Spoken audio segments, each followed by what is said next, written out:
Hello friends, ఎంతో tasty అయిన tomato పప్పు చాలా టేస్టీగా ఉంటుందండి. ఒకసారి ఇలా చేసి చూడండి.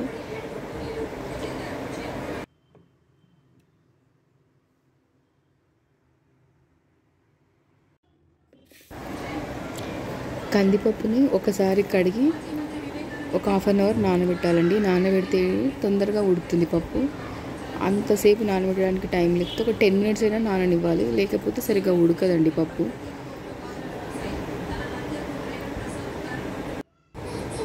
టమాటో పప్పుకి టమాటాలు ఎక్కువ వేస్తేనే బాగుంటుందండి. 2 కప్స్ పప్పుకి ఒక హాఫ్ కేజీ టమాటా వేస్తేనే టేస్ట్ అనేది బాగుంటుంది. కొద్దిగా చింతపండు కూడా వేసుకోవాలి. పులుపు ఇష్టపడే దాన్ని బట్టి వేసుకోవచ్చు. చింతపండు ఒక చిన్న లెమన్ సైజ్ అన్న వేసుకోవాలి.